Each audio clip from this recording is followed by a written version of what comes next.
Hello, everyone, again. This is Olivia Marinelli, and I'm the former Project Nest South substance abuse counselor. And I'm here today to help you understand abstinence and harm reduction in regards to substance use. So, first, we're going to take a look at abstinence. So, basically, abstinence is refraining from the use of any mind or mood altering substances.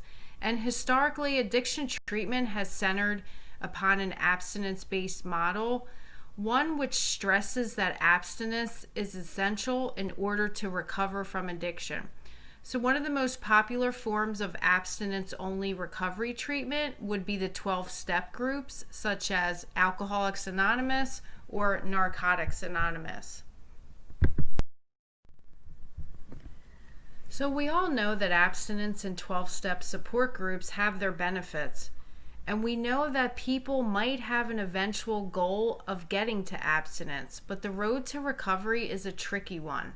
People may not be ready to stop using, they might not be ready to go to treatment, they may relapse, and harm reduction allows for more flexible treatment goals.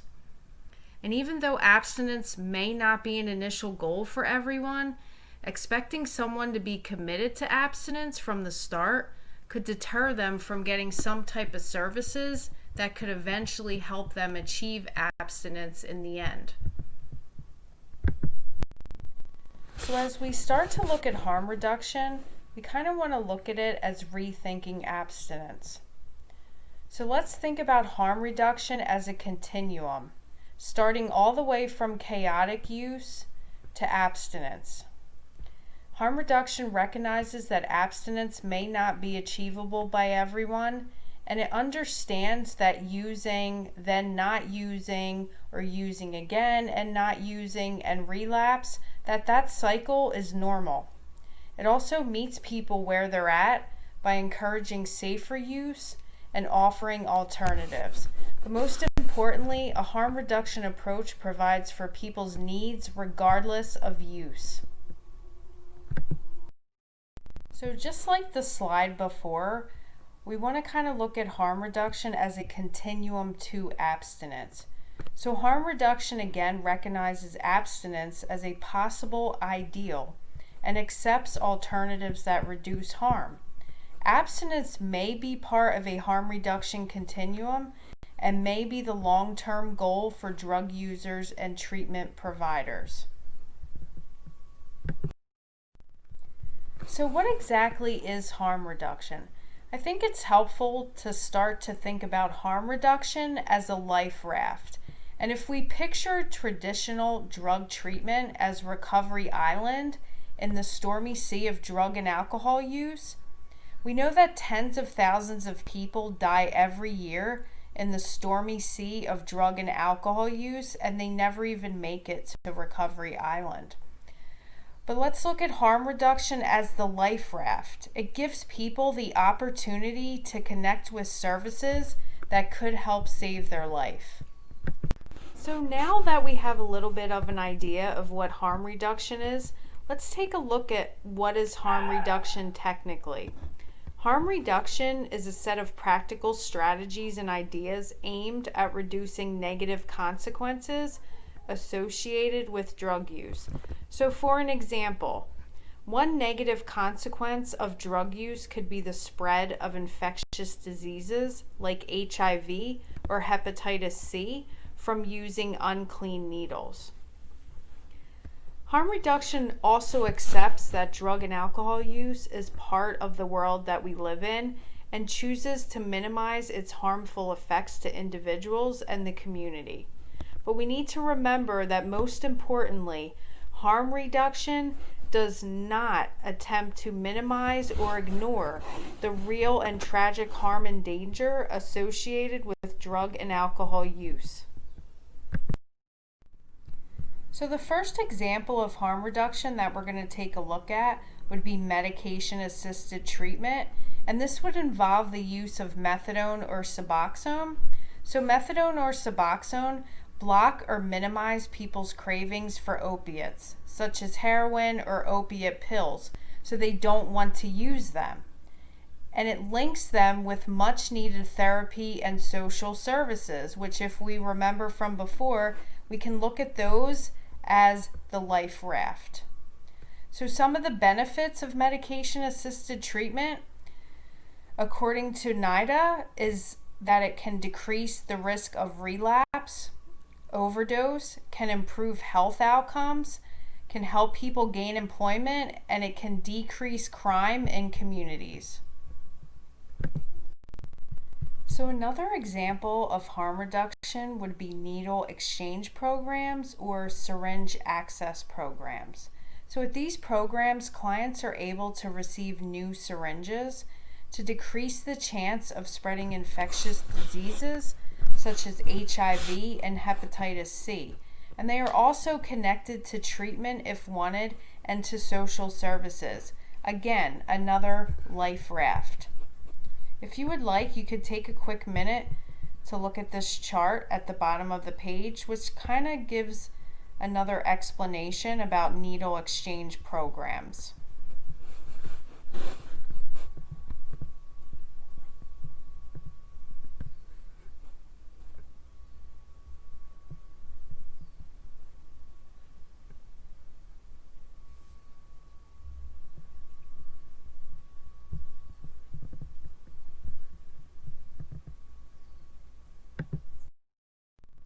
So let's take a look at the harm reduction philosophy for Project Nest. So according to the Project Nest Resident Handbook, Project Nest accepts that as adults, residents have the right to make their own choices. The program has a harm reduction philosophy in providing services and support to residents without judgment. We want to make clear that harm reduction, again, is not the acceptance of legal recreational drug use or risky sexual activities. Project Nest does not advocate the use of legal substances, cigarettes, alcohol, and marijuana, or risky sexual practices. Project Nest is committed to maintaining a sober living environment as well as to utilize harm reduction strategies. So how can you be more supportive of a harm reduction approach? Well, first, you can try to maintain a non-judgmental attitude towards someone who is struggling with drug and alcohol use. You can also encourage the other residents who may be displaying a judgmental or negative attitude towards someone that is struggling with alcohol or drug use to utilize a more caring and supportive approach. And finally, and most importantly, share any of your concerns with the clinical staff, such as the substance abuse counselor, the DBT therapist, the medical case manager, or your supervisor. Because remember, navigating someone's struggle with alcohol or drug use can be challenging. So the harm reduction approach gets its fair share of arguments.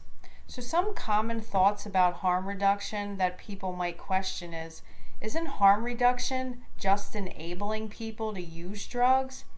Well, if we think back to what harm reduction is trying to do, it's trying to get rid of the harms associated with drug use.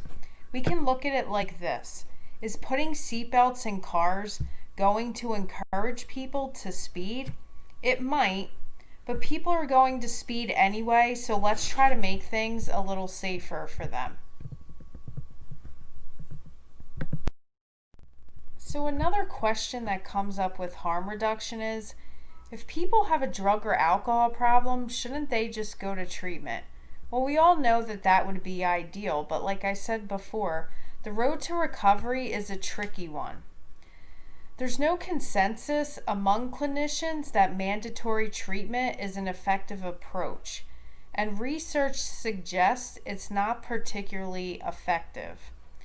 A 2016 meta-analysis of 9 studies in the International Journal of Drug Policy found no evidence of improved outcomes with compulsory treatment.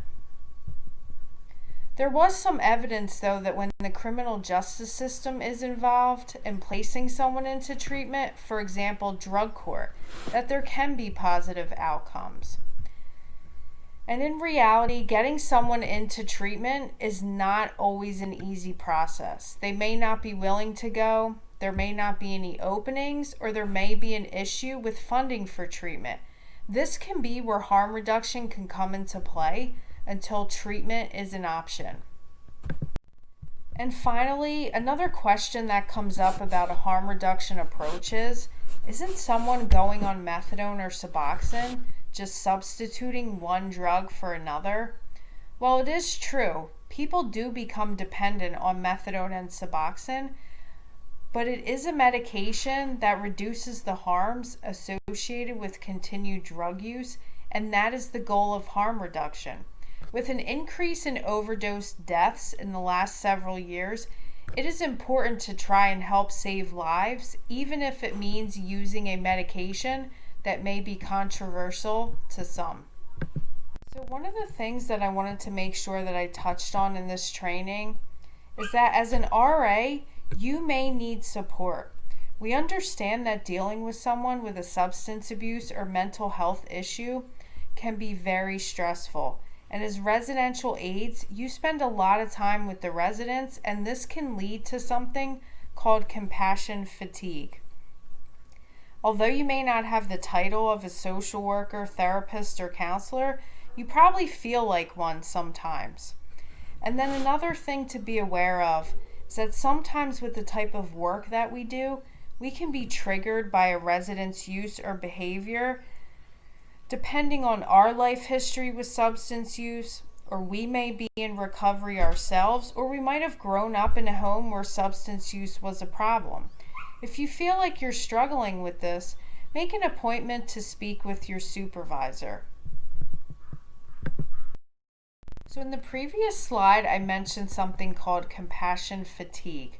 So compassion fatigue is a condition characterized by emotional and physical exhaustion, leading to a diminished ability to empathize or feel compassion for others. It's often described as the negative cost of caring. It is sometimes referred to as secondary traumatic stress.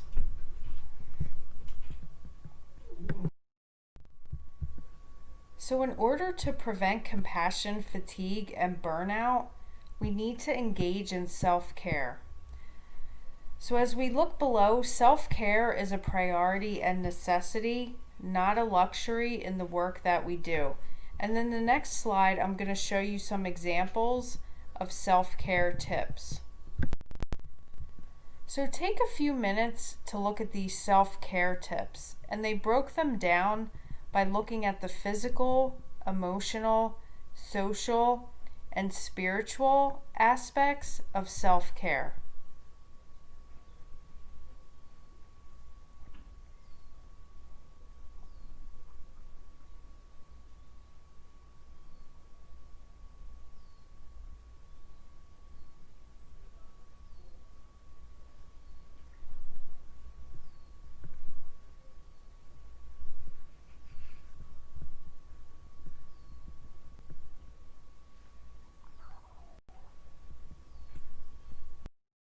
So where can you get support from? Well, one place you could start would be to go to a virtual, or when restrictions are lifted, an in-person Al-Anon or Nar-Anon meeting.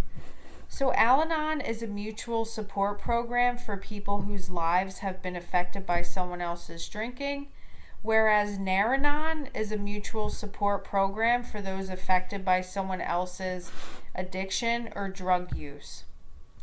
And finally, one of the most important things, if you need support, is to make an appointment with your supervisor. And in closing, if you are new to the concepts of harm reduction, it can be tough to understand or be accepting of these approaches. It is a common thing for people to agree or even disagree with the concepts of harm reduction. But the most important thing is to not show judgment to the individuals that choose to engage in harm reduction.